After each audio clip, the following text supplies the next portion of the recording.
When the time comes, I fly away to my home. When the time comes, I fly away to my home.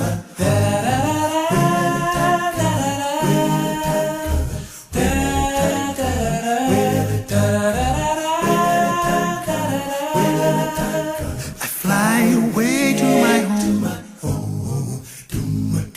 Yes. Maybe the morning, maybe the evening, I fly away to my home.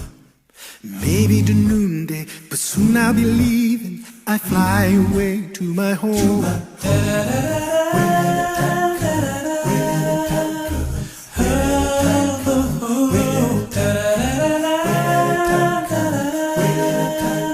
I fly away to my home. Wanna be ready, I gotta be ready to fly away to my home.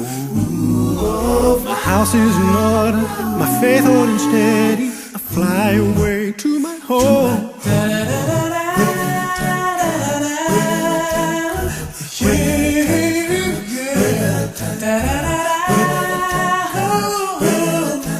Oh, I'll fly away to my home.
Éternel notre Dieu, nous bénissons ton nom, Père, pour cette semaine qui a été dirigée sous ton regard. Nous te remercions pour ce sabbat que tu permets que nous puissions entamer avec toi. Nous te prions, Père, d'écouter nos prières en ce sabbat et de nous donner une double portion de ton Saint-Esprit afin que nous puissions davantage comprendre ta parole dans nos vies. À présent, Seigneur, nous allons t'écouter nous parler. Nous voulons que tu disposes nos cœurs et nos esprits afin que nous puissions accueillir cet enseignement et que nous puissions la mettre en pratique dans nos vies. Assiste-nous, que ton esprit règne au milieu de nous, c'est au nom de Jésus-Christ que nous t'avons prié. Amen.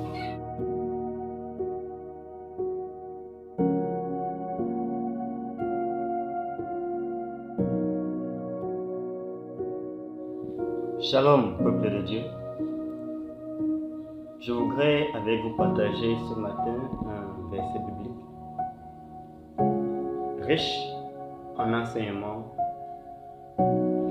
et en leçons. Mais avant, nous avons cette histoire qui raconte que dans un village, il y avait un jeune homme qui possédait un cheval. et son voisin possédait un potager.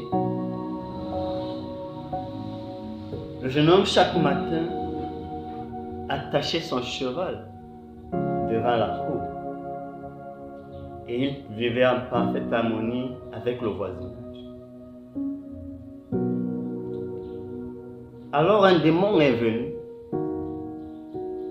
et a simplement détaché le cheval alors que le jeune homme était discret à la maison dans les travaux domestiques.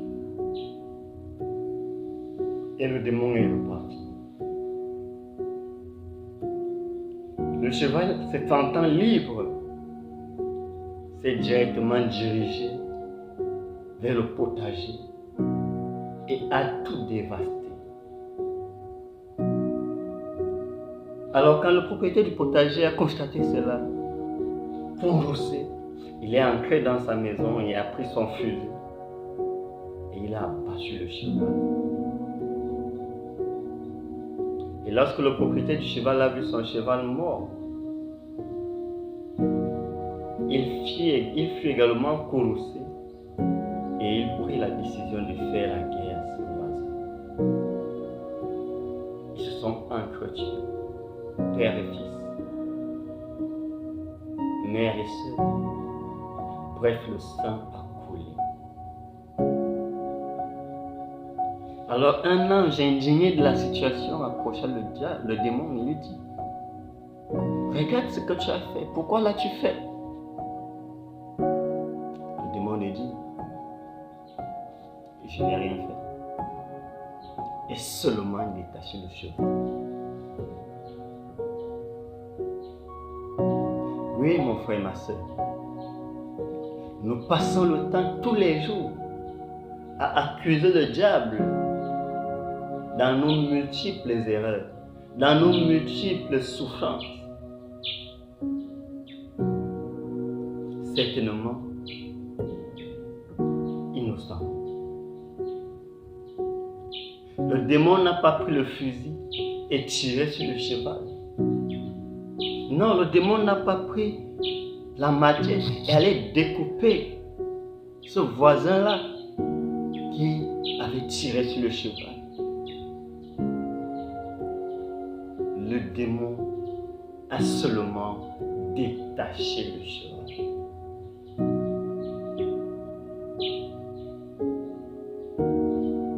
Nous passons le temps à nous entretuer entre nous. Nous passons le temps à nous disputer, à s'aimer la discorde, la zizanie, sous prétexte que c'est le diable qui nous a poussés. Le démon a répondu: je n'ai rien fait, j'ai seulement détaché le cheval.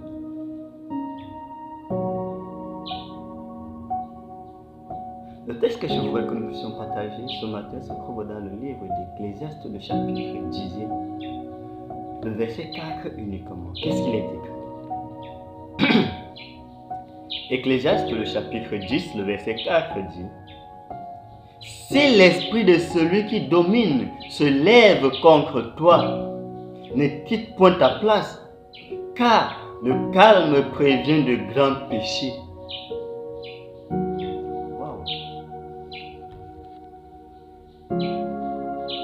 Si l'esprit de celui qui domine s'élève contre toi, mon frère, ma soeur, toi qui m'écoutes ce matin, ne quitte point ta place, car le calme prévient de grands péchés.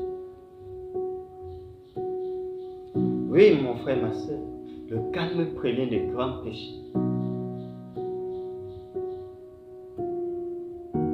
Quand nous essayons de décortiquer, n'est-ce pas, ces textes, la première question qui me brûle les lèvres est celle de savoir quel est l'esprit de celui qui domine. C'est justement l'esprit de querelle, l'esprit de jalousie, l'esprit de méchanceté, l'esprit de sorcellerie. Et qui est celui qui possède tout cela? C'est l'ennemi incontesté et incontestable de nos âmes, le diable. Oui, mon frère, oui, ma soeur. Si l'orage animé par le diable se lève contre toi, mon frère, ma soeur, ne quitte pas ta place.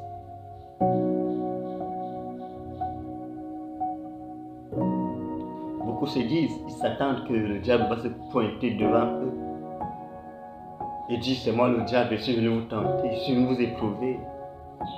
Non. Le diable passe par la personne que tu aimes le plus. L'ennemi de nos âmes passe par notre entourage. Il passe par nos conjoints, nos enfants, nos frères, nos soeurs, nos parents. Et vous pouvez voir, c'est un parent qui de nos jours renie les enfants, chasse les enfants de la maison parce que l'enfant est délinquant, récalcitrant. Oh pasteur, cet enfant m'a déjà dépassé. Mon frère, ma soeur, si l'esprit de celui qui domine est passé par ton enfant, ne démissionne pas de tes fonctions de parent. Oui, ne démissionne pas. Garde le calme parce qu'il prévient de grands péchés.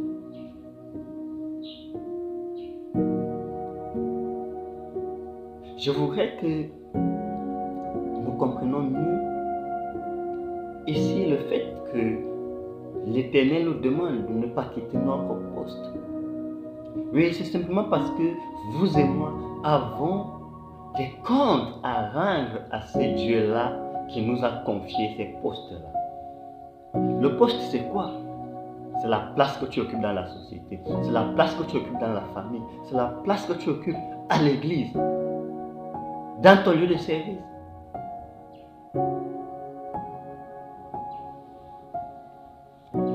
Beaucoup de personnes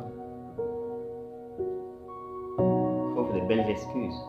Je ne pars pas à l'église le mercredi soir, le vendredi soir, le sabbat matin, parce que j'ai des couacs avec le pasteur, avec l'ancien, avec X membres. Mon frère, ma soeur, en le faisant, tu laisses ta place à qui là-bas à l'église? En le faisant, tu laisses ta place à qui là-bas dans le ciel?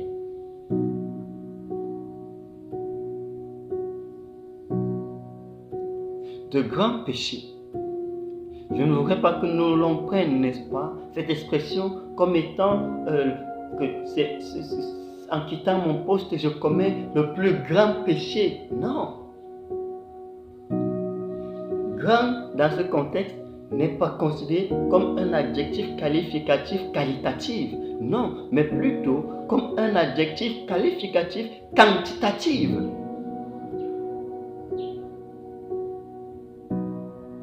Quand tu démissionnes de tes responsabilités de parents, de pasteurs, d'anciens, de diacres ou de quoi, je ne sais pas quoi. Tu fais beaucoup de mal à l'église de Dieu. Tu fais beaucoup de mal à la société. Tu fais beaucoup de mal à Dieu qui t'a placé là parce qu'il t'a fait confiance.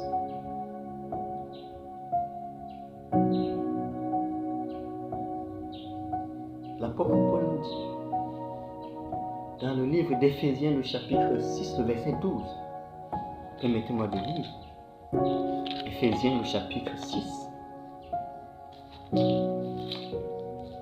Le verset 12 dit: car nous n'avons pas à lutter contre la chair et le sang, mais contre les dominations, contre les autorités, contre les princes de ce monde et des ténèbres, contre les esprits méchants dans les lieux célestes. Oui, cette personne qui t'a offensé, il est la chair, il est le sang. Ce n'est pas à lui que tu dois combattre. C'est avec lui que tu dois combattre.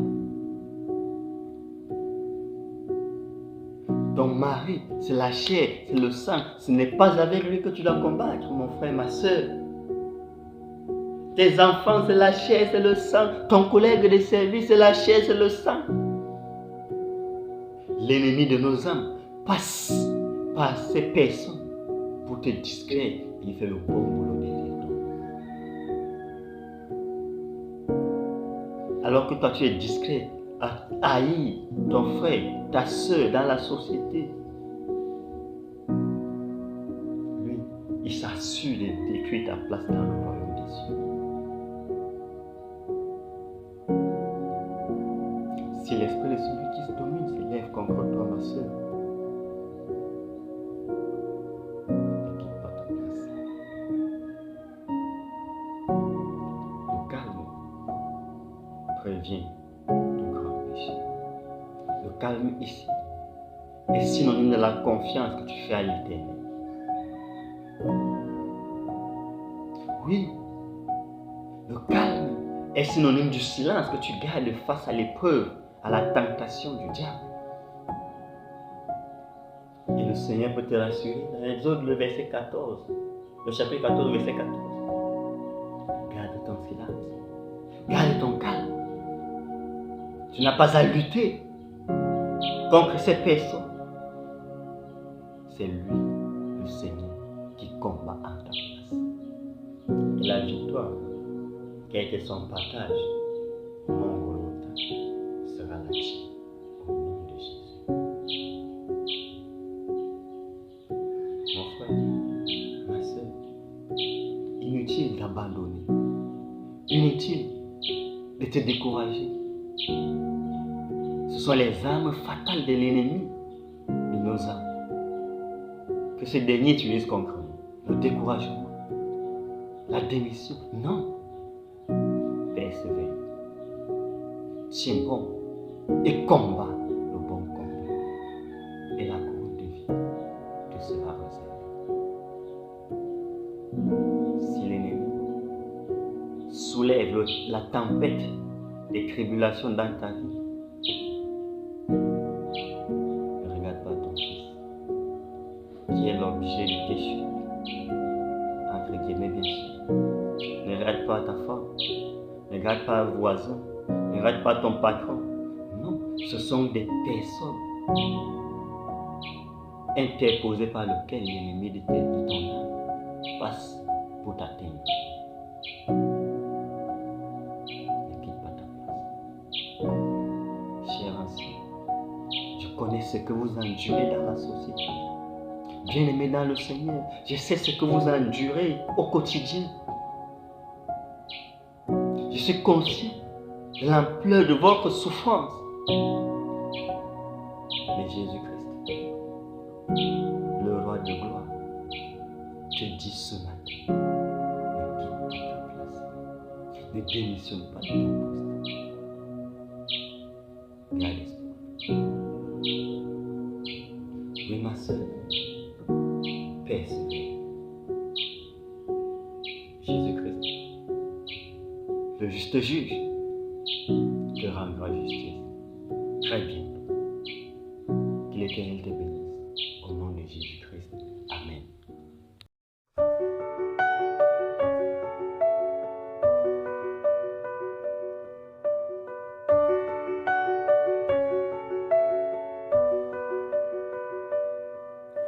Cherchez d'abord le royaume de Dieu et sa justice,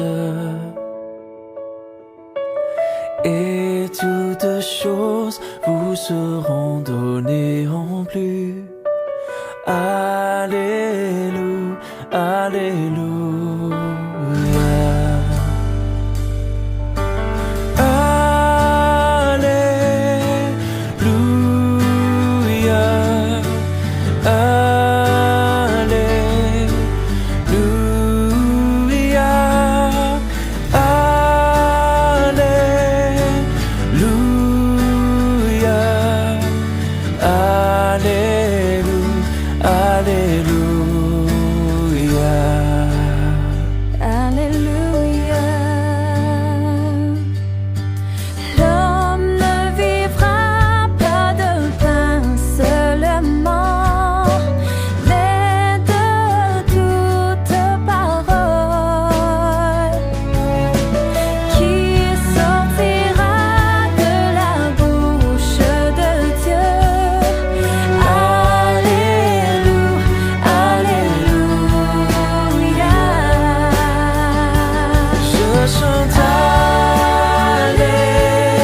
Nous te rendons grâce pour le message que tu as mis dans la bouche de ton serviteur. Il nous a donné des éléments pour capaciter nos sentiments à rester chacun à son poste. Rester au poste veut dire veiller sur soi et veiller sur les autres. Rester au poste veut dire aller de l'avant dans l'aventure avec Christ qui est une merveilleuse aventure. Nous ne pouvons le faire de nous-mêmes. C'est pour cela que donne-nous la possibilité d'entrer dans les sphères où nous pourrons être au poste jour et nuit. Capacite-nous comme tu l'avais fait pour Habakkuk qui, assis à son poste, veillait et attendait ce que tu allais lui dire de faire. Sois avec nous au cours de cette mission et bénis celui qui nous a parlé. Tout en comptant sur toi, ô Éternel, nous attendons de toi des récompenses au nom puissant de notre Seigneur Jésus-Christ. Amen.